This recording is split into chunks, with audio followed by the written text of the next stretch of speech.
Bonjour à tous, j'espère que vous allez bien aujourd'hui. Moi, ça va très bien. Alors, aujourd'hui, je vais essayer d'entrer dans votre tête pour essayer de vous aider à trouver des solutions. Je sais, si tu m'écoutes aujourd'hui, c'est parce que tu te poses la question de savoir, je veux venir au Canada, mais par où commencer pour immigrer au Canada? Je sais que cette question est dans ta tête et tu as besoin de solutions. Reste connecté, je reviens après le générique. Tout à l'heure.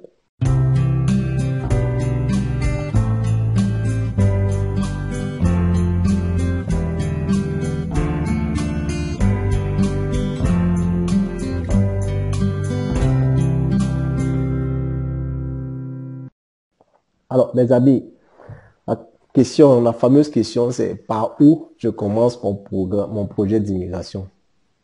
J'ai besoin de quoi pour commencer mon projet d'immigration?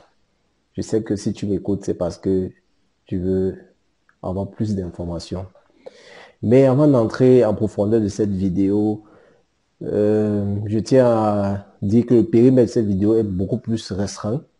C'est pour ceux-là qui veulent venir comme étudiants, qui veulent venir comme résident permanent au Canada, et pour ceux qui veulent venir comme travailleurs temporaires.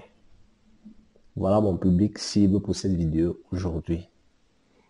Donc, j'exclus pour cette vidéo tout ce qui veut faire le programme de parrainage, tout ce qui veut venir comme investisseurs, ceux qui veulent faire le regroupement familial, ceux qui veulent venir comme visiteurs. Non, cette vidéo, c'est pas pour vous. Donc, la première des choses, c'est de savoir, vous voulez venir en qualité de quoi? Vous voulez venir avec quel statut au Canada? Vous voulez venir comme étudiant? Vous voulez venir comme résident permanent? Vous voulez venir comme travailleur temporaire? C'est déjà ça que vous devez vous poser comme question. Ça, c'est la première des choses. Maintenant, si vous voulez venir comme étudiant, ce que vous devez commencer à faire, c'est la première des choses, c'est d'avoir déjà votre passeport en main, parce que tout commence par le passeport. Si tu n'as pas le passeport, tu ne peux pas commencer, tu ne peux rien faire. Et par la suite, vous allez vous identifier le programme que vous voulez faire au Canada. Vous demandez l'admission à l'université, ou soit à une université, soit à un cégep. Vous demandez l'admission. Une fois que vous avez l'admission, si vous obtenez l'admission dans la province du Québec, il va falloir que vous demandez le CAQ. Le CAQ ici, c'est le certificat d'acceptation du Québec. Donc, c'est un des éléments qu'on demande dans la construction de dossier pour demander le visa étudiant. Donc, il vous faut l'admission, le CAQ, certificat d'acceptation du Québec. Une fois que vous avez ces éléments-là, vous allez dans le site officiel d'immigration du Canada. Je vais laisser en description de cette vidéo le lien du site de l'immigration du Canada. Donc, vous allez regarder la rubrique visa étudiant. Donc, pour ceux-là qui viennent pour étudier, par exemple, au fédéral, parce qu'il faut savoir ici, le fédéral, c'est toutes les autres provinces sauf le Québec. Parce qu'il faut dire, le Canada, au Canada, il n'y a que le Québec qui est la seule province francophone. Et les autres provinces sont anglophones. Et au Canada, on a 10 provinces. Donc, les 9 autres provinces sont anglophones. Donc, si vous voulez étudier, par exemple, dans la partie anglophone, généralement on dit le fédéral, euh, lorsque vous avez obtenu votre lettre d'admission de l'école, vous allez dans le site du gouvernement, vous regardez la liste constitutive des dossiers pour obtenir votre visa afin d'entrer directement au Canada. Or, à Québec, c'est pas pareil. Après avoir eu votre admission, vous demandez le certificat d'acceptation. Vous demandez au gouvernement du Québec de vous donner l'autorisation de venir étudier dans la province du Québec. Donc, le Québec ici s'affirme un peu comme étant une entité un peu distincte du Canada, mais c'est une province du Canada. Ça, c'était pour comment vous devez faire pour euh, venir comme étudiant. Je ferai encore une vidéo un peu plus profonde pour, pour mieux éclaircir la procédure des étudiants.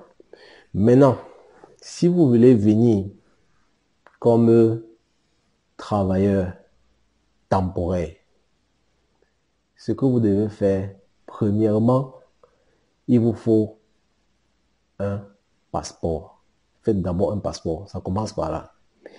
Et deuxièmement, il va falloir faire un CV, un bon CV au format canadien. Si vous regardez dans mes vidéos, j'ai eu à expliquer comment faire un CV. J'ai même montré un exemple avec les outils gratuits que le gouvernement du Canada met à disposition pour pouvoir concevoir un bon CV au format canadien. Donc, vous pouvez rentrer sur ces différentes vidéos-là et voir un peu comment faire un CV. Et le troisième point que vous devez avoir, si vous voulez venir comme travailleur ici au Canada, il va falloir que vous fassiez l'évaluation comparative de vos diplômes. Ou bien vous faites une équivalence de vos diplômes. Sur ce point-là, ce que moi je vous recommande, c'est de élargir votre champ d'action. C'est-à-dire quoi? Il faut vous donner des moyens de votre politique. C'est vrai, ça va vous demander beaucoup d'argent, mais je pense, parce que ça c'est ce que moi j'ai fait, essayez de mettre vos yeux dans plusieurs paniers.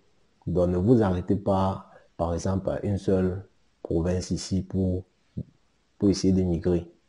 Donc quand je parle d'évaluation comparative, ici, il y a deux programmes d'immigration majeurs. Il y a ARIMA, c'est un programme qui est pour la province, qui est dédié à la province du Québec. Et il y a le programme d'immigration phare de Entrée Express qui est dédié pour la zone fédérale. Et la zone fédérale, c'est les 9 provinces. Maintenant, pour l'évaluation comparative du diplôme, j'ai d'ailleurs fait une vidéo dessus. Vous pouvez aller voir les 5 étapes, comment faire une évaluation comparative hors Québec. Pour ce qui est de l'évaluation comparative hors Québec, je vous recommande de le faire. Allez dans ma vidéo précédente sur comment faire une évaluation, vous allez voir comment ça se passe.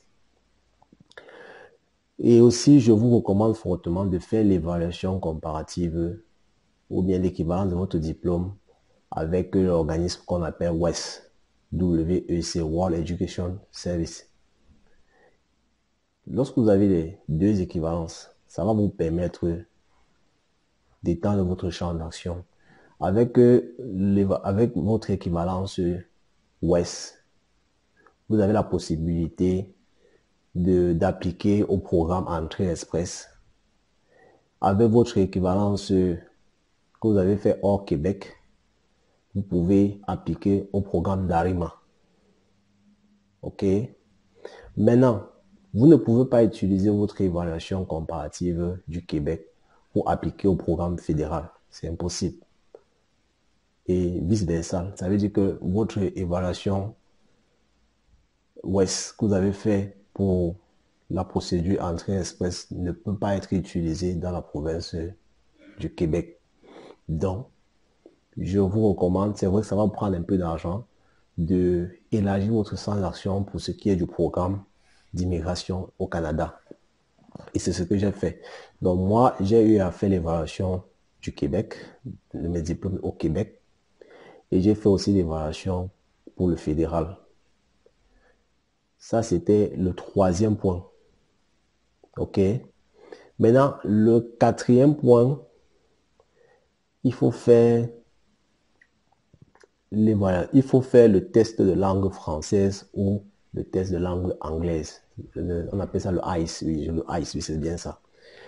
Par rapport à ce point, c'est toujours pareil, c'est-à-dire que si vous voulez immigrer à la province du Québec, je vous recommande, parce que moi, c'est ce que j'ai fait, je vous recommande de faire le TCF Canada ou le TEF Canada. Donc, Pour ceux-là qui font généralement ils veulent venir simplement, ils veulent faire la procédure de la province du Québec. Ils viennent, ils composent juste le TCF Québec. Là, ça restreint vraiment votre champ d'action. Moi, je vous conseillerais de faire plutôt le TCF Canada ou le TEF Canada. Avec ce test-là, vous avez la possibilité d'appliquer dans le programme de la province du Québec et d'appliquer aussi dans le programme du fédéral, c'est-à-dire l'entrée express et le programme des provinces, dans la nomination des provinces. J'espère que vous comprenez un peu. Donc, moi, aujourd'hui, j'ai élargi mon panier j'ai élargi mes chances dans plusieurs paniers. Et à la fin, c'est la province du Québec qui m'a sélectionné, qui m'a choisi. Et aujourd'hui, je suis là. Donc, très important. Il y a des gens qui ne savent pas. C'est une information que je passais. Le TCF Canada ou le TEF Canada est accepté dans le programme d'immigration du Québec. Et je suis la preuve parce que moi j'ai utilisé mon TCF Canada pour appliquer dans le programme ARIMA. Et ça a été validé. Et aujourd'hui, je suis ici. Ça, c'est le quatrième point.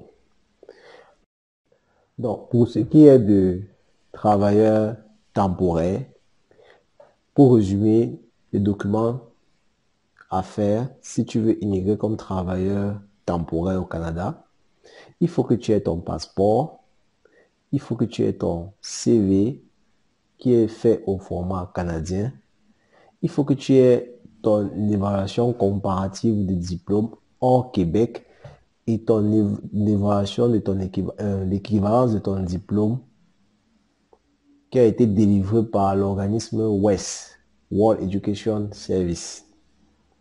Je le dis pourquoi? Parce que quand tu viens comme travailleur temporaire ici, pour qu'on te classe, pour qu'on te paye, il faut qu'on soit capable d'évaluer, d'identifier à quoi correspond ton diplôme dans leur système. Donc, si tu viens comme travailleur temporaire à Québec, il va te falloir faire cette évaluation-là. C'est une obligation pour toi. Donc, prépare-toi déjà à voir comment tu vas faire ça. Si tu viens comme travailleur temporaire dans la zone fédérale, cherche à faire ton équivalence de diplôme WES, World Education Service. Et c'est ça qui va te permettre qu'on puisse te catégoriser, qu'on puisse te dire, OK, voilà quel montant on peut te donner en fonction de ton évaluation que tu as eu à faire. Donc, c'est un élément très important si tu me suis aujourd'hui, si tu veux venir comme travailleur temporaire. Et à la fin, il faut faire ton test de langue. Donc, il y a le ICE. Je crois que c'est le ICE général qu'il faut faire. Et il ne faut pas faire pour faire. Donc, il faut faire ton test de langue et avoir au moins un B2 fort. Parce qu'il y a un B2 faible. Donc, le minimum qui est acceptable, c'est que tu dois avoir un B2 fort dans toutes tes matières. Je crois qu'il doit avoir 3 matières. Comprends? J'espère que vous comprenez ce que je dis. Fais ton évaluation comparative des diplômes pour les deux provinces, pour le fédéral et la province du Québec. Et par la suite, fais ton test de langue. Soit c'est le français, ou soit c'est l'anglais. Ou bien, si tu le veux, tu peux faire les deux à la fois. C'est-à-dire que tu fais ton test de langue français et ton test de langue anglais. OK? Et lorsque tu as tous ces éléments, tu peux donc appliquer au programme d'immigration au Canada, tant sur la partie fédérale, tant sur la partie du Québec, tant sur le programme de nomination des provinces. Et je vais te laisser tous les liens dans la description de cette vidéo qui va te permettre d'aller rapidement. OK? Alors, le dernier point, c'est pour la catégorie de ceux qui veulent venir comme résident permanent. Donc, si tu veux venir comme résident permanent, ce que tu dois savoir, c'est que au Canada, il y a deux programmes d'immigration phares. Le premier programme, c'est ARIMA, qui est dédié par la province du Québec. Il y a le programme Entrée Express pour la zone fédérale. Et maintenant, il y a des petits sous-programmes qu'on appelle le programme de nomination provinciale. Ça veut dire quoi? Le programme de nomination provinciale, c'est que chaque province, le gouvernement du Canada a donné la possibilité à chaque province de pouvoir sélectionner ou de pouvoir sélectionner ou prendre des personnes intéressantes en fonction du besoin de la province. Donc, il pourra arriver que dans une province, on a besoin des informaticiens, des médecins. La province a la capacité de pouvoir récupérer ces talents-là qui vont venir combler leur pénurie de façon spécifique. C'est ça qu'on appelle programme de nomination provinciale. Et je vais faire une vidéo dessus pour que vous compreniez bien de quoi il est question. Mais je pourrais de temps à autre, dans la rubrique de Flash Info de cette chaîne, pour vous passer les différentes informations sur les recrutements à venir par rapport au programme des nominations des provinces. Maintenant, si tu veux venir comme résident permanent via la procédure ARIMA, ce que tu as à faire, c'est d'avoir ton passeport, de faire ton CV, de faire l'évaluation comparative de ton diplôme, de faire ton test de langue. Ok, j'ai encore oublié quoi, je crois que c'est ça. Une fois que tu as fait ces éléments, tu pars, tu demandes dans la plateforme ARIMA, tu fais ce qu'on appelle une déclaration d'intérêt. Donc, tu dis à la province du Québec que tu es intéressé par devenir comme immigrant chez eux.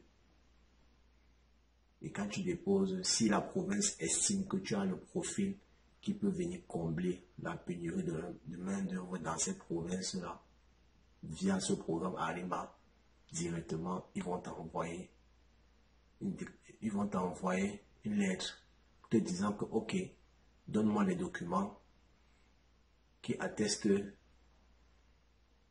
ce que tu dis, parce qu'on a estimé que tu es cette personne qu'on veut dans notre province.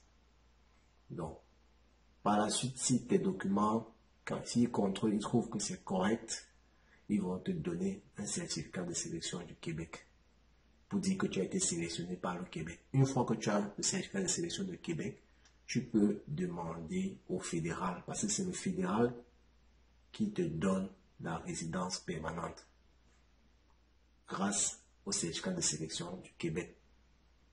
Ok? Donc voilà un peu la procédure pour être résident permanent. Et d'ailleurs, ça c'est la procédure que moi j'ai à faire. Je vais rentrer en profondeur, je vais faire une vidéo de mon expérience pour partager avec vous. Ça peut aider chacun. Mais je suis passé par là et aujourd'hui je suis résident. Donc, ça c'était pour ce qui était de la procédure ARIMA. Maintenant pour la procédure Entrée Express, c'est les mêmes documents que vous devez avoir. Je l'ai tant cité. Si tu as ces documents, tu pars dans le compte, tu crées ton compte Entrée Express, tu entres dans le bassin, il y a un bassin, et chaque 2 fois le mois ou bien 1 fois le mois, le gouvernement du Canada fait un tirage en fonction de ton pointage dans le bassin. Donc une assiette où, en fonction du nombre de points, ils peuvent tirer. Et si on tire, on te récupère dans ça. Alors là, on peut accélérer, on te donne ta résidence permanente. Je ferai encore une autre vidéo pour que vous compreniez le process de l'entrée express. Ok. Maintenant, pour ce qui est des programmes de nomination provinciale, ce sont des programmes ou comme j'ai expliqué tout à l'heure, bien avant, c'est des provinces, c'est la province qui, n'est-ce pas, à un moment donné, les provinces qui font des recrutements comme ça, quand ils ont des pénuries, quand ils ont un besoin qu'ils veulent combler de façon instantanée, de façon d'une durée très courte. Donc, je vais vous laisser en flash info s'il y a des besoins en termes de programme de nomination provinciale, des besoins qui arrivent, je pourrais poster dans la page. Voilà un peu ce que vous devez savoir pour ce qui est si tu veux venir comme résident permanent. Donc, si tu veux venir comme résident permanent, il faut juste commencer déjà par préparer les 4 documents que je demande, que je suis en train de dire, et étendre votre périmètre d'action, votre champ d'action. Ne restez pas seulement dans une province. Donc, multipliez vos chances et faites exactement les documents là. Donc, si tu es à l'étranger et que tu m'écoutes aujourd'hui, ce sont les 4 documents qu'il faut que tu prépares. Une fois que tu as préparé, tu peux te lancer. Et pour te lancer, tu pars dans le site de l'immigration du Canada. Là-bas, tu vas trouver la constitution de données, des dossiers. Tu passes dans le site de l'immigration du Québec. Tu regardes la procédure ARIMA.